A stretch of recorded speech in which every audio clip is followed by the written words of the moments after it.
Hello, hello. So, oh God, was that just talking to me then? I think that was talking to me then. Anyway, so hello everyone. I've got an amazing guest on my series today. So this is Mr. Steve from the UK, who's going to be sharing his hosiery journey with you all. I'm going to try and keep this intro short and sweet because I'm already excited about what he's got to say. So Steve, tell us about your whole hosiery journey and everything about it, what it means to you, where you are now with it, and all the nitty gritty in between. Right. Well, my hosiery journey started when I was probably about 7 or 8. I was in primary school, and I remember seeing some of my female classmates wearing tights, and I thought, oh, they look interesting to wear. So I think at some point I then tried my mum's on. I think this is quite a common entry story. So I tried my mum's on, and I thought, okay, these seem nice. And then it was just then a case of, I'd got these feelings that I wanted to wear hosiery. This was what would have been the early 80s. So hosiery was still quite common, or more common than it is now. And I just had this sort of secret in myself that I wanted to wear hosiery and other girls' clothes as well. Obviously, this was pre-internet, so anything cross-dressing related was very, very. You'd get the odd article in the Guardian or the Observer or an odd something on BBC Two or something like that, but it wasn't really well known about. And what was generally around the gender, sex change as it was called then. So there's very, very little information. But this was something I knew I wanted to do, but I felt ashamed about it, I guess, because I was growing up. And this kind of carried on until my teen years. And then I was getting more like the idea that this is something I wanted to do, and I wanted to get my own clothes. But at that age, I was just so unbelievably nervous about anything. I remember a couple of stories that do you remember the clothes show? Is that still a thing, the clothes show, BBC fashion program? Oh, do you know what? I don't know. I remember it used to be around, but I rarely get time to watch TV, so I actually don't know. I'll have to have a look. So they actually did a magazine for a while, and then in about must have been late 80s, one of their magazines, they gave away a pair of tights with the magazine.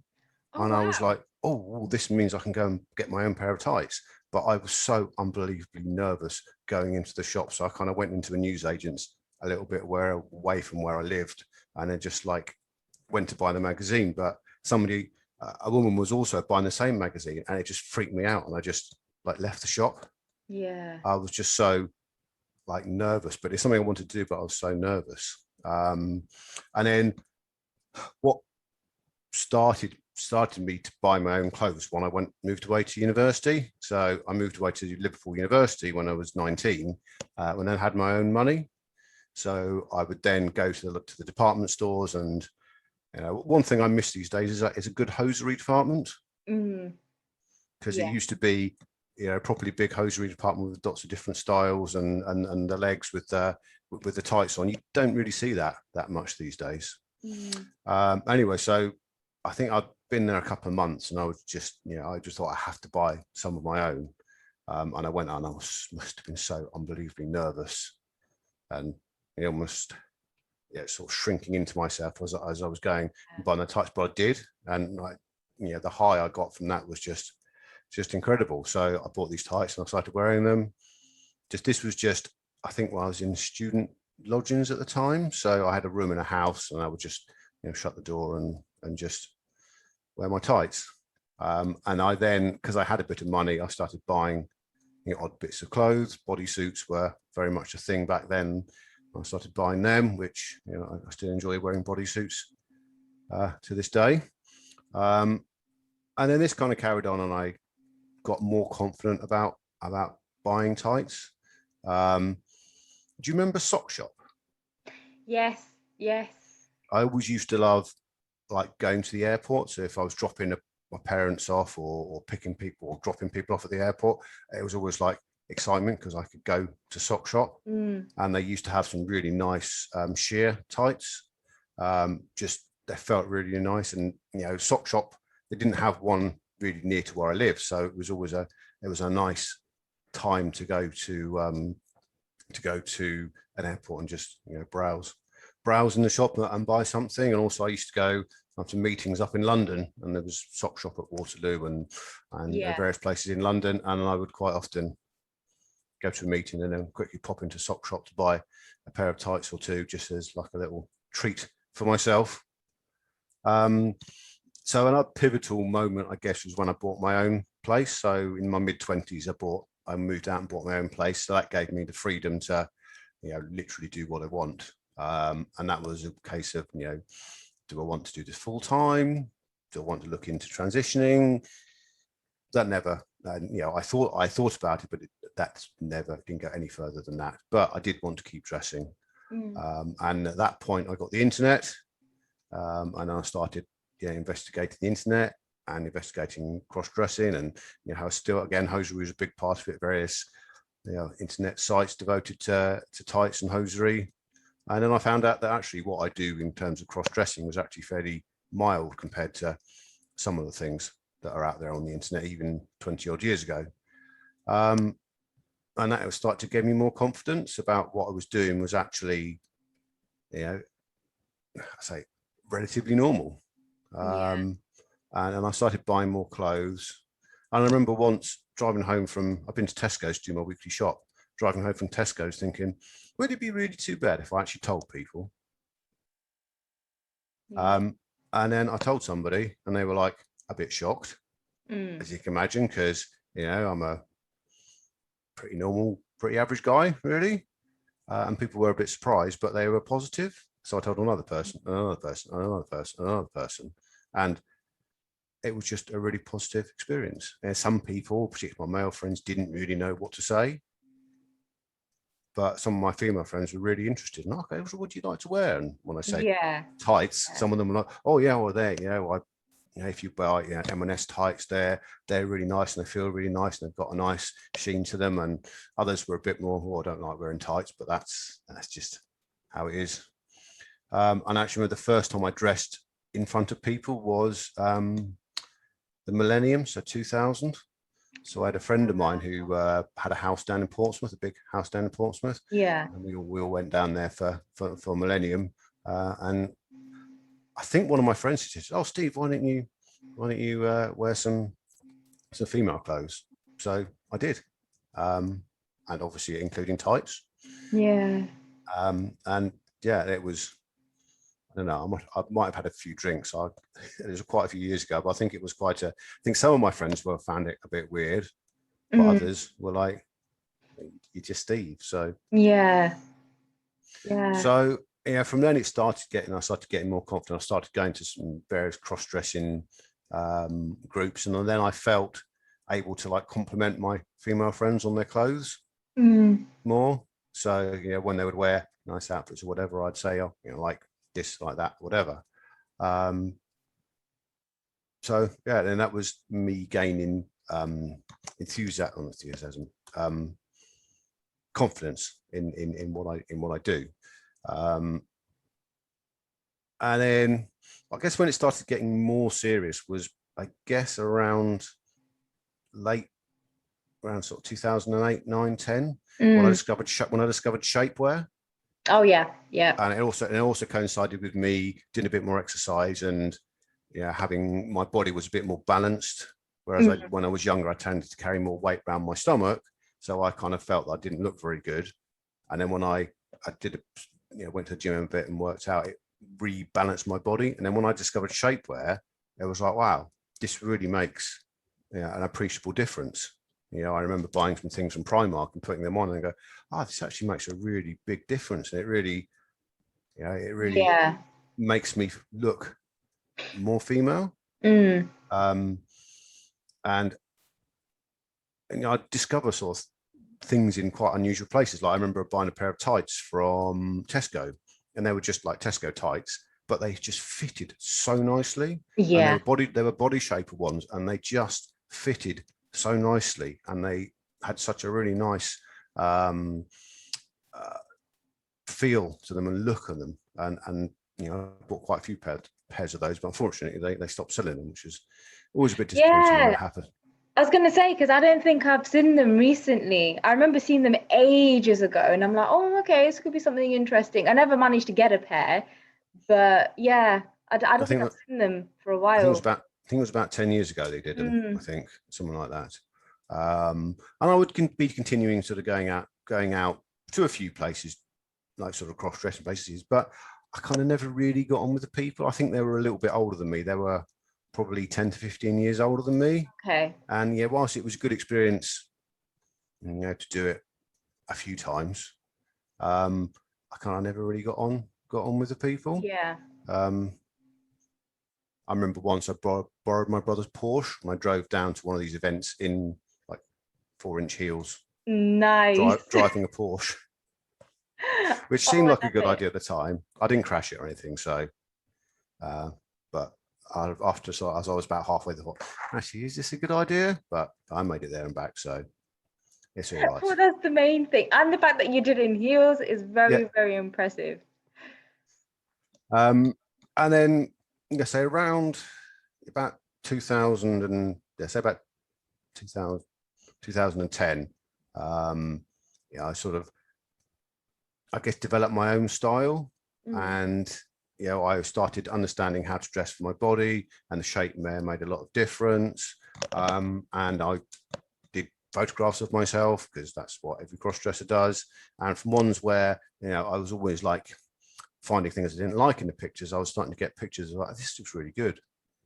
mm. And I was showing them to friends and stuff, and they were like, "Oh, you really look, you really good, you really look good." So, you know, it gave me more confidence.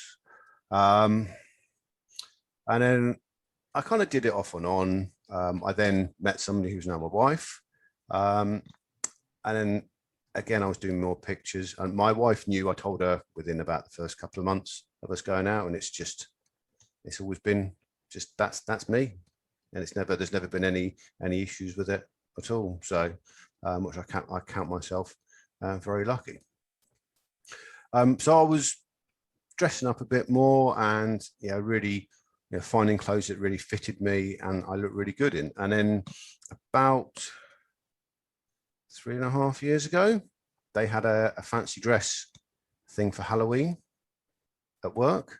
It was like, come in a fancy dress, and I thought I'd love to go to work dressed. I'd absolutely love it. Yeah.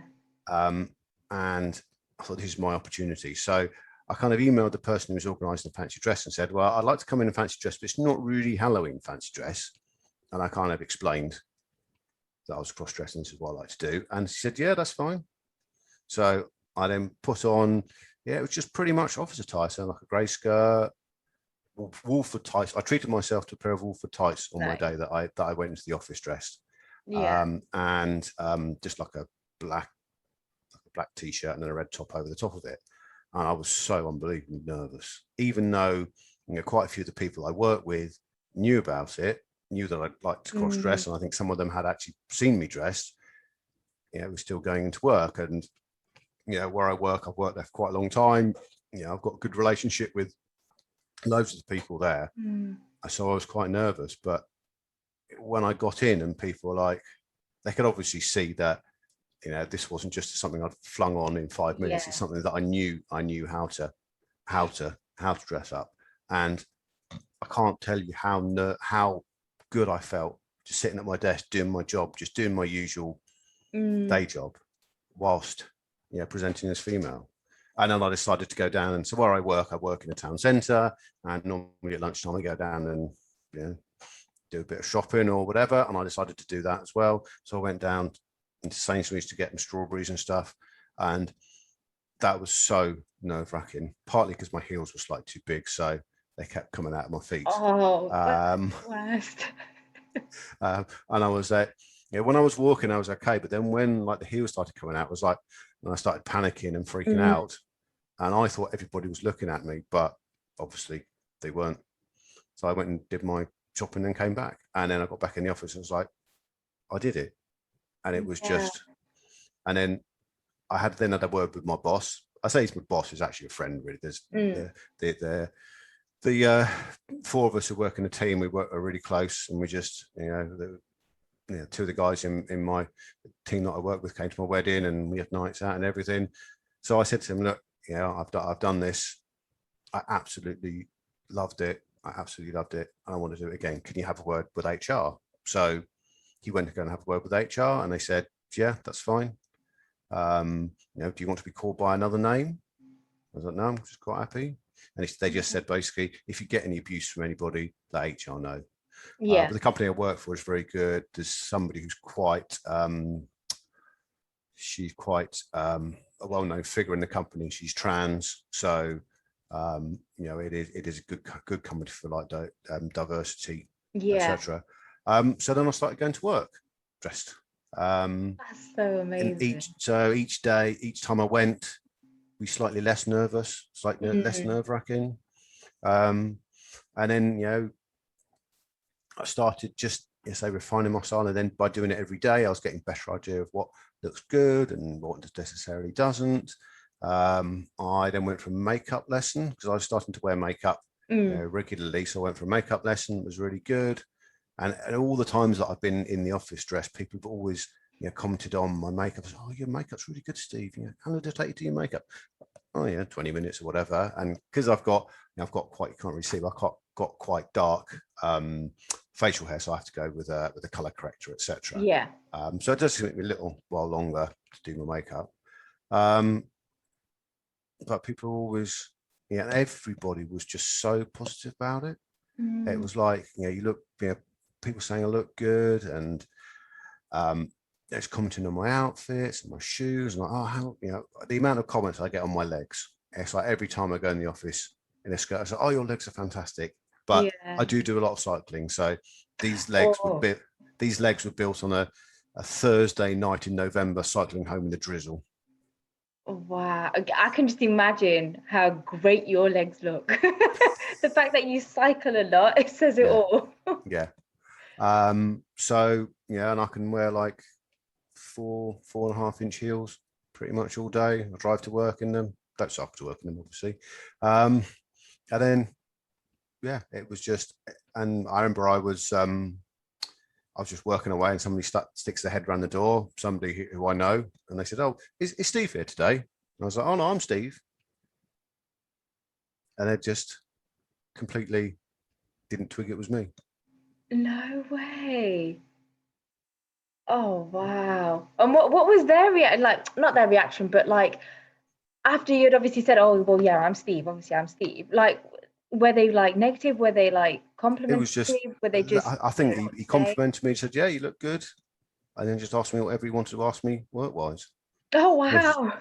So, and it's just been a fantastic experience. And I go down to town at lunchtime and do my shopping or whatever, and just little things like I was in the post office doing like an Amazon returns, and one of the people on the left said, "Oh, I really like your bag." Yeah, it's just like kind of little things like Yeah. that. And I go shopping, and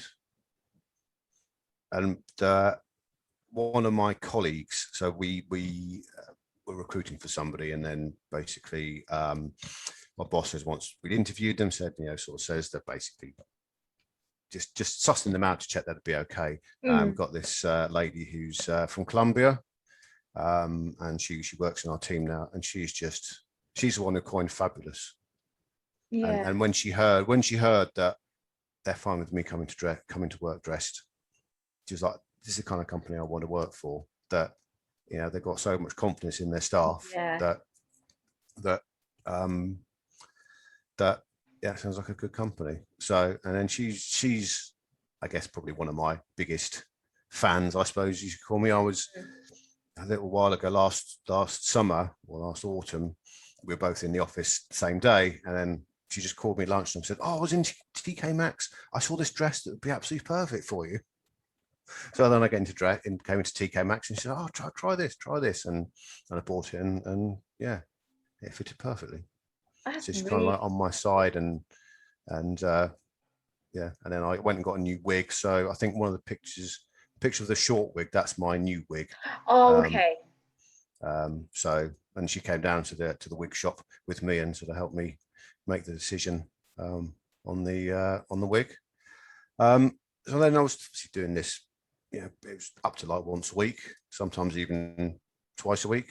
And then we had like a sort of Christmas drinks. It was Christmas 2019, so we had teamed Christmas drinks. And I decided to go to work fabulous that day, and then it was an actual out and about. So in some ways, when I'm in the office, that's kind of like an isolated environment. Obviously, I would do my going down to the shops and stuff, but it would still be an isolated environment. But then actually going out, but again, just like, I come to the conclusion that most people are just busy getting on with their life to worry about what other people are doing. And then that ended up, going for a meal and some drinks, and then I went into a bar in the town where I live, and then bumped into somebody I went to school with. Oh, He just happened to wow. be in there, and they didn't recognize me, obviously. But he was totally cool about it as well. Yeah. It's really nice to hear that you've had such a positive Yeah. experience, because I can only imagine how nerve-wracking it can be. It's especially doing what you're doing. It is, yeah. Oh, sorry. I moved the camera. No, it's okay. Do you want me to repeat anything? So, Oh, no, it's fine. No, it's fine. But it's just, yeah, it's just so nice to hear, because obviously, I think in one of my previous chats that we had, there is a lot of mixed, where I've heard some people say that they've had some negative experiences and that sort of stopped them, or they've backtracked a little bit because they lost their self-confidence. But it's just so nice to hear the fact that you've had so many positive experiences. You probably had some negative, but they outweigh. yeah, I honestly can't really think of any negatives. I think there might have been a few people from jobs maybe 15 years ago that heard that I something like to do, and but Oh yeah, of my life now, there's never been any negative. And then that night out then led on to a few more nights out before nights out stopped happening. oh yeah. So this colleague of mine, a Colombian colleague, she was 50, and then she had a night out for that in this same wine bar, and I went out fabulous. And then literally the last night out I had before lockdown, it was one of my colleagues' 60th birthday, and she had a party for it. And I got an invite, and I said, do you mind me coming, fabulous? Oh, no. If you want to come, fabulous, come, fabulous. So, and then at such time as nights out start again and it gets a bit cool. I don't generally tend to do it this time of year because it's a bit hot wearing a wig this time of year when it's above about 22, 23 degrees. Oh yeah, I can only imagine how stuffy it would get. I mean, it's bad enough just having a normal head of hair. Yeah. It's all right when you're in the office, but if you're out and about, it can be a bit. And so I was thinking about, I remember once I was in Primark, and I was just walking through Primark, and I just heard somebody say, I'm sure I heard somebody say, is that a man or a woman?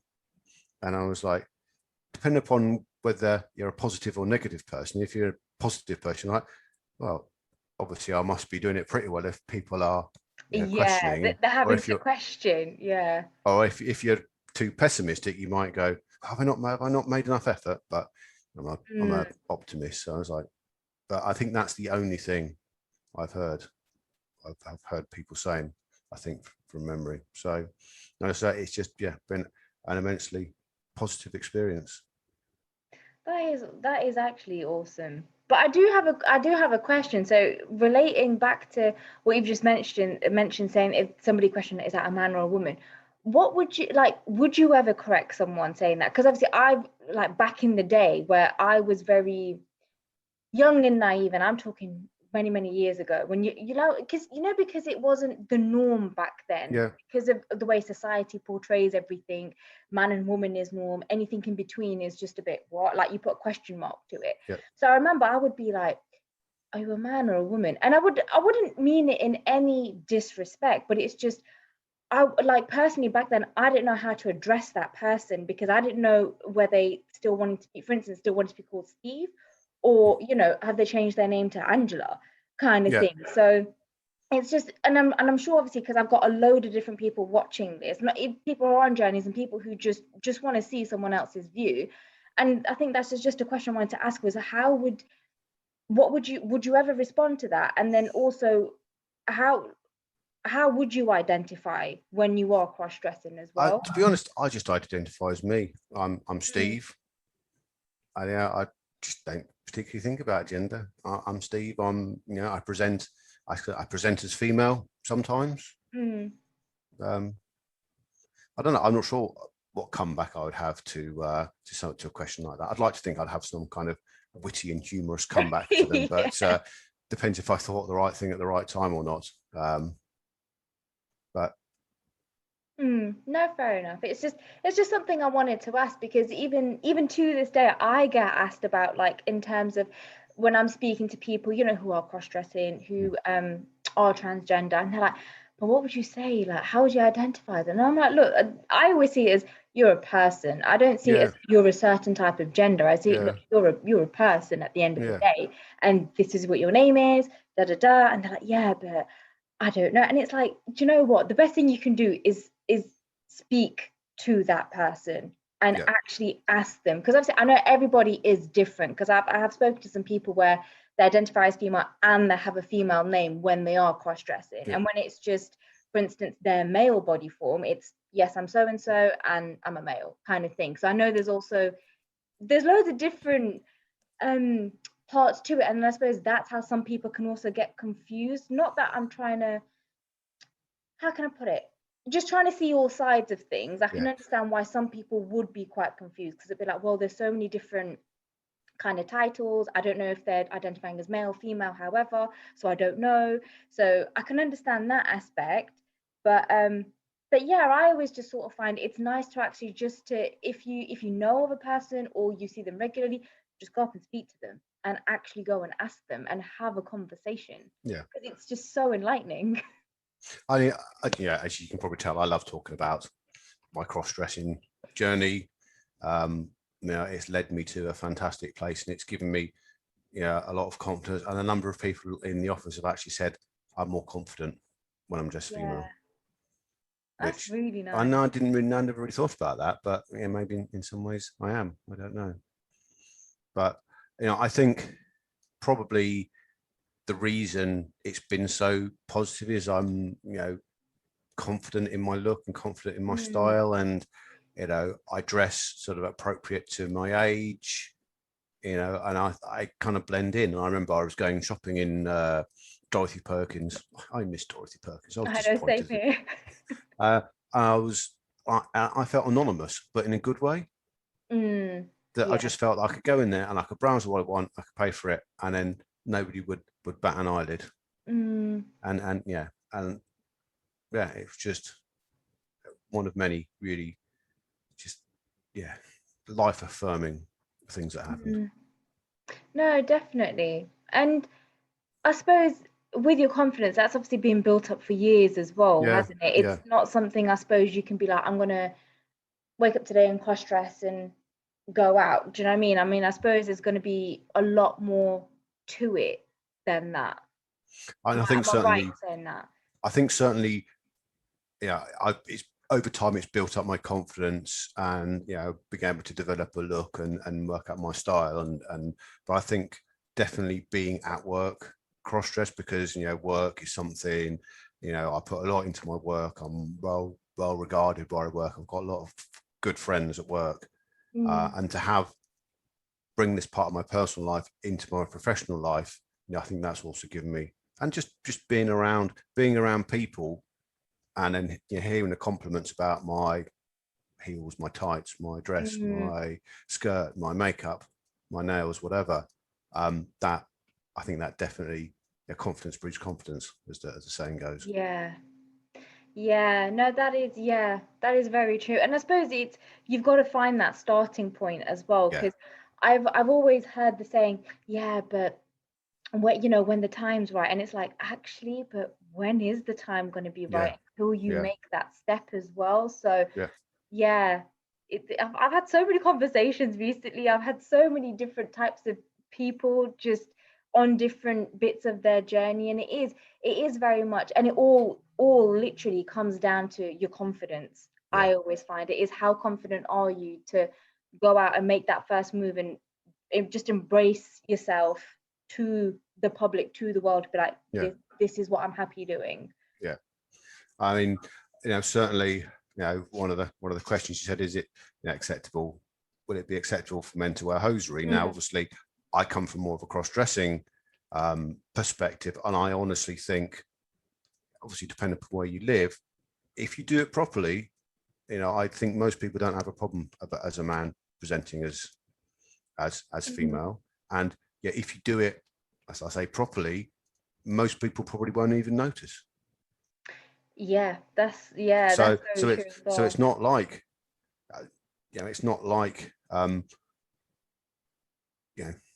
world would see you as a man presenting as a woman. If you do it right, people will just see a woman going about their daily business and think no more of it. Or hopefully that woman looks fabulous.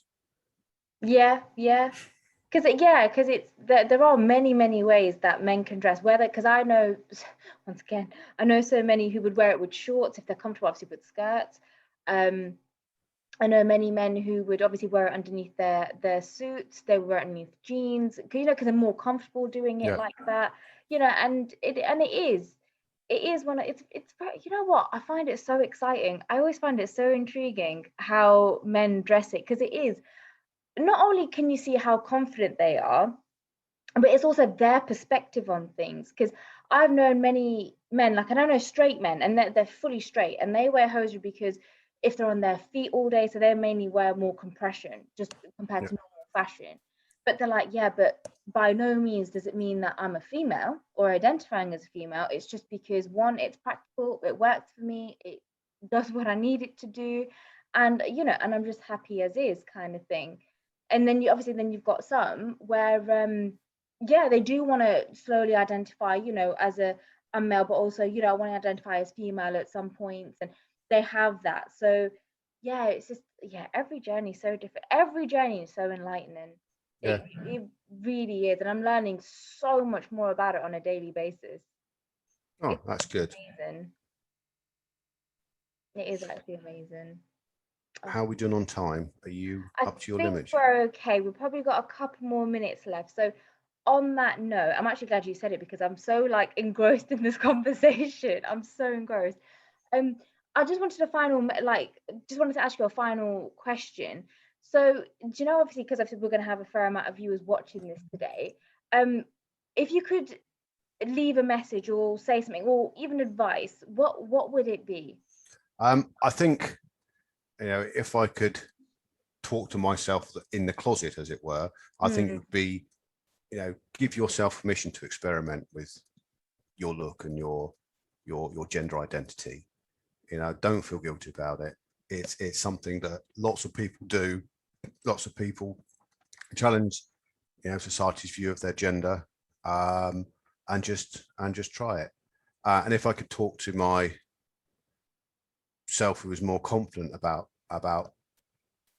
dressing but not doing it in public, is to do it in public, and preferably do it with some friends. Go somewhere where you're a place that you're confident. And obviously the first time you would be out in public. It's quite nerve-wracking, but be somewhere you're comfortable, and with people you're comfortable with, and then just try and relax. And the more you relax, people will warm to you. I really like that. I really like that, and I totally vouch for that as well. It's having a good, whether if you're doing it by yourself or with people, it's good to have a support network, and definitely somewhere where you're comfortable, not just throw yourself in the city center right near the statue where everybody's going to be looking, kind of thing either. So just try that. Maybe going to a restaurant. A restaurant is a good place that you could go with some friends, go and have a meal, and then just enjoy presenting yourself how you want, and then you can work on that. I wouldn't necessarily suggest going to work. I'm lucky because of my position in the company and the company itself, but I think certainly a lot of companies now are more open to people expressing their their gender or presenting as a different gender at work. At the end of the day, provided you get the work done. Well, yeah. Does it Yeah. really matter? Yeah. I suppose that's the ultimate aim, isn't it, really? As long as you Yeah. get the work done, it doesn't matter. Yeah. Yeah. Yeah, no, I love that. No, thank you so much for that message. I think it's definitely a really, really nice message. I'm sure it'll resonate with a lot of people as well. And also thank you so much for sharing your journey and in depth as well. I really appreciate that, and I've learned so much in such a little time as well. But no, I really do thank you for coming on today. It's been really, really nice to have you. You're welcome. As you can probably gather, I do like talking about it. Oh yeah. Well, this is the thing. We need more people like this. Just to, not to say that, oh, to make it more acceptable, but it's, you know what? It's nice just to have that safe space where you can discuss it. And then, you know, the fact that people will resonate and be like, oh my God, you know what? I watched that. And actually, yeah, I've taken so much away from it or something, or it'd be like inspires them to actually try something different and try something new. So yes, just. And I guess probably another thing would be, you know, don't try and be perfect. There's a, you know, it's not just obviously cross-shapes, it's women as well. You know, the Instagram, everything. There's a you know, a perceived way of how you should look, and that's obviously airbrushed and manipulated. But you know, understand your body, find clothes that suit your body, and it is useful to have female friends who can advise you, and you know, talk to them, and you know, they're always willing to give advice, in my opinion. Yeah, but yeah, I'll vouch. I'm one of those people. I'm Good. always like that with my friends as well. They're like, "Oh, I can help you style. Let me be my little doll today." But yeah, no, thank you so much, Steve, for being on here. I really appreciate it, and I'm sure most of the viewers will appreciate you as well, just coming on, sharing your journey, and then hopefully, in probably a couple of months or something, it'll be nice to catch up with you again, just to see where you are and how you're doing and whatnot. So it'll be definitely nice to have you back on here again. Yeah, well, I'll be more than willing to come and talk some more. We like this. We like this. Bless. Right. Well, thank you so much. And hopefully, yes, I will definitely see you soon. We'll arrange another meeting in the next couple of months. But for now, take care. And I'll see you soon. Yeah. Okay. Bye. Bye.